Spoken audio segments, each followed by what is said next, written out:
let's stop this pretense. You know, we are not dealing with a normal situation now in the country. We are not.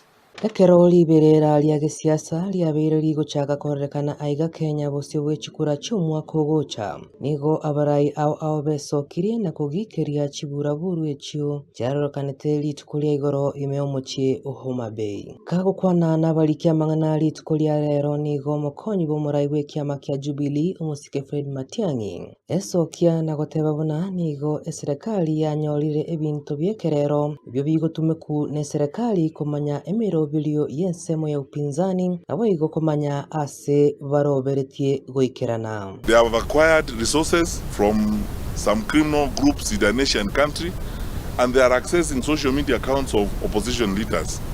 These days we get trailed, and my staffers can bear me out. We get trailed by vehicles I believe they belong to the state with jammers. We stop to address rallies. Our Wi-Fi is interfered with. You cannot communicate. I was checking with my staffers who were checking with the team that Rigathi Gachagua was traveling with over the weekend. They have begun experiencing the same challenges on the trail. And these are jammers. I believe this is the work of the state. Who has the capacity to do that?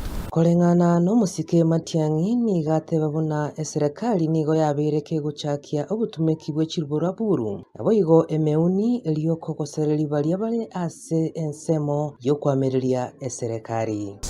From my experience, I want to tell Kenyans very sincerely, I do not think and I cannot see how the scale of violence in Homa Bay and the activity that happened there could have happened without the knowledge of the National Security Council and without the knowledge especially of the president, because I have been in that environment before.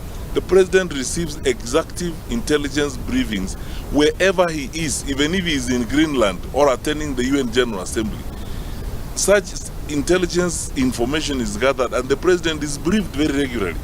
Omusike Matiang'i nigo boigo ateba buna nigo barobwo buna ensemo yokwamiriria eserikali bagukwana nabo bisaba nene ase ensemo yoburendi abo babeire bako batebya na kubaenekeria konyora chinga kichinkongu kurwa ase serikali ekero bagukora emirimo yabo. We talk to senior officers even in the security sector.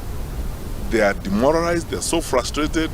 Where do we get some of this information? Is senior security officers, some of who talk to us, and they are equally demoralized. They are frustrated. They tell you all these things. They say this is unprecedented. Ginko ripoteli egetaseni kia Getembe iriatariane Brian Nyakundi.